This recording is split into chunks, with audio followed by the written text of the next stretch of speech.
Hello my dear friends, how are you. आज मैं आपको क्लास 4 इंग्लिश का लेसन 9 ब्रेव मार्क इसके आज हम रीडिंग करेंगे।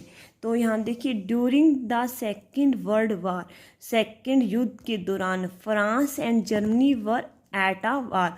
फ्रांस और जर्मनी के बीच में युद्ध हुआ था। जब सेकेंड युद्ध वार हुआ था, फ्रांस और जर्मनी युद्ध में थे। France had announced that anyone bring in important military information and secrets of the enemy would be suitable rewarded। France ने अनाउंसमेंट की, जो फ्रांस था, फ्रांस की सैनिक थे, उन्होंने अनाउंसमेंट की अगर कोई इम्पोर्टेंट मिलिट्री इंफॉर्मेशन या सीक्रेट हमारे दुश्मन के बारे में हमें ला के देगा तो हम उसको प्राइज देंगे, हम उसको अच्छा सा इनाम देंगे। It was very dangerous mission, यह बहुत ही खतरनाक मिशन था। And therefore hardly anyone volunteered for this job, इस काम के लिए शायद ही किसी ने स्वेच्छा, मतलब बड़ी मुश्किल से ही कोई ये काम करेगा। In a small town of France, France के एक छोटे से शहर में, there lived a boy with his old mother, वहाँ पर एक छोटा लड़का अपनी मदर के साथ रहता था। हिज नेम वाज मार्क, उसका नाम मार्क था। अब यहाँ पर हिज किसके लिए आया? एक छोटे से लड़के के लिए। बॉय के लिए हम हिज का यूज करते हैं। His mother needed treatment as he had various elements, उसकी माँ को इलाज की आवश्यकता थी क्योंकि उसको बहुत सारी बीमारियाँ थी, उसके पास बहुत सारी एलिमेंट्स थे, एलिमेंट्स में बहुत सारी बीमारियां थी। However Mark a boy of 10 years of age, हालांकि जो लड़का था वो 10 साल का था। Had no money to arrange for the treatment, वो उसकी इलाज के लिए ज़्यादा मनी अरेंजमेंट नहीं कर सकता था। मतलब पहले तो फ्रांस और जर्मनी के बीच में युद्ध हुआ, तो जो फ्रांस की सोल्जर थे, उन्होंने अनाउंसमेंट की कि कोई भी मेरे दुश्मन के खिलाफ मुझे कोई भी सूचना देगा तो मैं उसको अच्छा सा इनाम दूंगा। ये काम बहुत ही मुश्किल था, तो इस काम को करने के लिए कोई भी रेडी नहीं था, क्योंकि ये बहुत ही सावधानी से करने वाला काम था। फ्रांस के एक छोटे से शहर में एक छोटा सा लड़का अपनी माँ के साथ रहता था। उसका नाम मार्क था और उसकी माँ को इलाज की ज़रूरत थी, क्योंकि उसकी माँ को बहुत सारी बीमारियाँ थी। उसका लड़का था, वो 10 साल का था, उसके पास इतना पैसा नहीं था कि वो अपनी माँ का इलाज करवा सके। Next page. Mark thought if he was able to do this act of bringing enemy secret and important information, Mark ने सोचा, अगर मैं इस काम को शत्रुओं के जो सीक्रेट्स हैं और इम्पोर्टेंट इन्फॉर्मेशन है वो लेकर आऊँ, we would be able to get his mother treat, मैं अपनी मदर का इलाज कर पाऊंगा। Therefore he got ready to do this daring act, इसलिए वो इस साहसिक कार्य को करने के लिए तैयार हो गया। मार्क ने सोचा कि मैं अगर शत्रुओं के इंफॉर्मेशन, उनके सीक्रेट्स आकर अगर मैं यहाँ के सैनिकों को देता हूँ तो वो मेरी मदर का इलाज आसानी से कर देंगे। तो इसलिए वो इस साहसिक कार्य को करने के लिए तैयार हो सका, ताकि वो अपनी मम्मी का इलाज आसानी से करवा सके। He took leave of his mother, उसने अपनी मम्मा को छोड़ा। And approached the authorities to let them know of his intention, अधिकारियों से संपर्क करके उन्हें अपनी इरादों के बारे में बताया। उसने अपनी मदर को छोड़ा और अधिकारियों से संपर्क किया और उनको अपने इरादे के बारे में बताया कि मैं आपके दुश्मन सैनिकों के पास जाऊंगा और वहाँ से उनकी सारी इन्फॉर्मेशन कलेक्ट करके तुम्हारे पास लाऊंगा। He was dropped at the border by the military authorities, उसको छोड़ दिया गया। जो मिलिट्री के अधिकारी थे उन्होंने उसको बॉर्डर पर छोड़ दिया। Where from he made his way to Germany on foot, वहाँ से उसने अपना रास्ता, जर्मनी के लिए रास्ता नंगे पैर तय किया। वहाँ से वो पैदल ही चल पड़ा जर्मनी के लिए, और क्योंकि उसको बॉर्डर पर छोड़ दिया था कि अब तो आप यहाँ से जाइए और जर्मनी के सैनिकों के बारे में हमें इन्फॉर्मेशन ला के दीजिए। तो वहाँ से वो जर्मनी के लिए पैदल ही चल पड़ा। ऑन रीचिंग जर्मनी पहुंचकर mark took up the task of polishing the shoes of Germany soldier, bringing them coffee and serving them in various वे। वहाँ पर जाकर उसने सैनिकों के, जर्मनी जो सैनिक थे उनके जूते पॉलिश किए, उनके लिए कॉफ़ी लेकर आता और अलग अलग काम करता है। यहाँ देखिए ये मार्क है, ये कभी उनको चाय दे रहा है, कभी कॉफ़ी दे रहा है, उनके कभी बूट पॉलिश करते हैं। वहाँ जाकर उसने जर्मनी सैनिकों की सेवा की और उनका दिल जीत लिया। In the process, he would overhear the soldier talking about the military plans and their garrisons.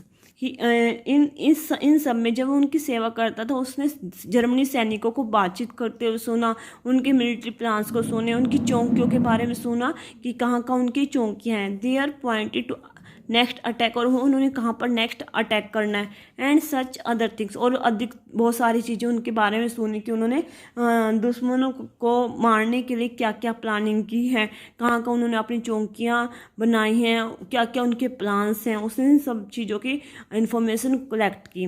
He would also speak to soldier about their next military operations. उसने जो सैनिकों के अगला जो मिलिट्री ऑपरेशन था उसके बारे में भी सुना, कहते हुए सुना। Nobody doubted his creditors as he was very young boy. किसी को उसकी इरादों पर शक नहीं हुआ। He was very young boy, क्योंकि वो बहुत ही छोटा बच्चा था। Thus he was able to collect various secret and military information of Germany. इस प्रकार उसने अलग अलग सीक्रेट्स और मिलिट्री इंफॉर्मेशन जर्मनी के खिलाफ इकट्ठी की। Now he was preparing to return to France. अब वो फ्रांस की तरफ रिटर्न करना चाहता था। Somehow the Germans came to know about his mission. कैसे, मतलब किसी तरह से जर्मनी को उसकी मिशन के बारे में पता चल गया। एंड कैच हिम, और उसको पकड़ लिया गया। He was put in a prison in an old fort on the sea beach, और उसको समुंदर के तट पर पुराने किले की जेल में रखा गया। भी उसने, जो छोटा सा लड़का था, उसने जर्मनी के खिलाफ सारी इन्फॉर्मेशन कलेक्ट की, परंतु किसी तरह से जो फ्रांस के जर्मनी के सैनिक थे उनको पता चल गया कि ये फ्रांस का कोई फ्रांस से आया और ये हमारी इन्फॉर्मेशन कलेक्ट करके दोबारा फ्रांस जा रहा है। तो उन्होंने उसको पकड़ लिया और उसको समुंदर के पास, समुंदर तट पर एक पुराना किला था, वहाँ पर एक जेल थी, उसमें डाल दिया। He loved his mother very much. वह अपनी मम्मा से बहुत प्यार करता था। And wanted to have her treat, और उसको हर तरह से इलाज देना चाहता था, उसको हर तरह से अपनी मदर का इलाज करना चाहता था। Since he was in prison on a foreign land he was not able to do it. जबकि वो विदेश के एक जेल में था, वह ऐसा करने के लिए, मतलब अपनी माँ का इलाज वहाँ बैठकर नहीं कर सकता था। Faith favours the brave.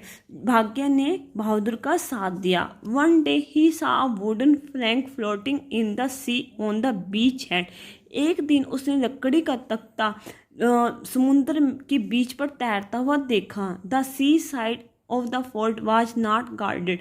जो समुद्र के साइड था, जो समुद्र का वो किला था, वहाँ पर कोई भी गार्ड नहीं था, कोई भी रक्षक नहीं था।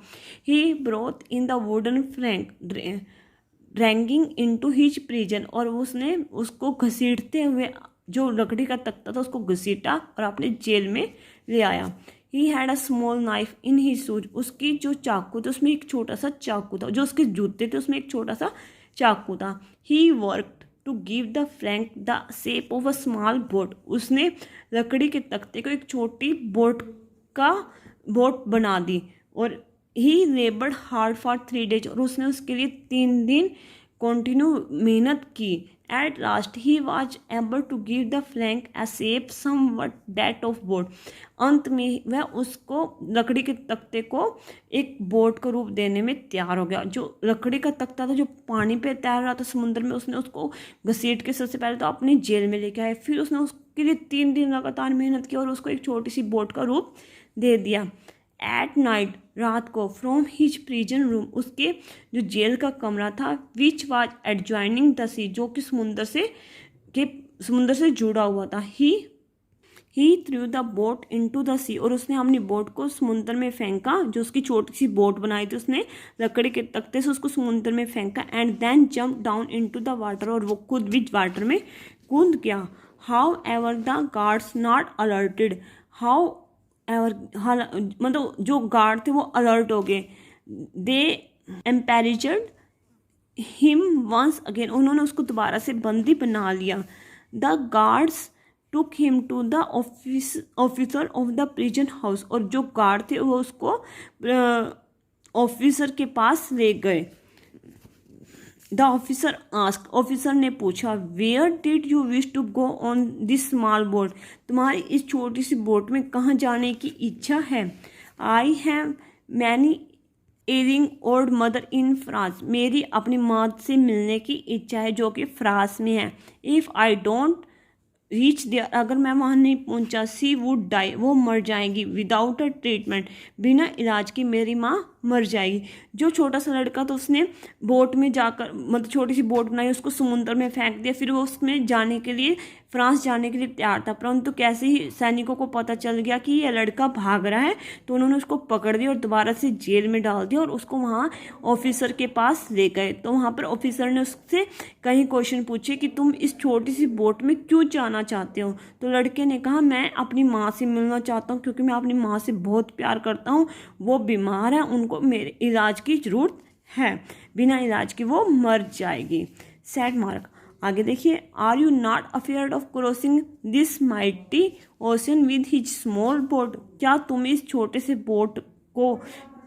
बोट में समुद्र को पार करते हुए डर नहीं लगा। आस्क द ऑफिसर, ऑफिसर ने पूछा, क्या तुम इस छोटी सी बोट में इस गहरे मतलब इतने बड़े समुद्र को पार कर जाओगे, तुम्हें डर नहीं लग रहा। I am ready to do anything for my mother, मैं अपनी माँ के लिए कुछ भी करने के लिए तैयार हूँ। I can even sacrifice my life for her, मैं अपनी माँ के लिए कुछ भी बलिदान दे सकता हूँ। Replied Mark looking straight into the officer eyes, officer की आंखों में देखते हुए मार्क ने उत्तर दिया, आई कैन, मैं अपनी माँ के लिए अपनी लाइफ को बलिदान कर सकता हूँ, अपनी माँ के लिए मैं कुछ भी कर सकता हूँ। लिसनिंग टू दिस, यह सुनकर the officer had on him, यह सुनकर ऑफिसर को उसके ऊपर दया आ गई। He allowed him to cross over the France, और उसने उसको फ्रांस को में जाने की परमिशन दे दी। It is true said, yes, किसी ने सच ही कहा है। Daring and enterprising people always win their way, हमेशा ही जो साहसी व्यक्ति होते हैं वो अपने रास्ता स्वयं ही बना लेते हैं। Okay, have a nice day.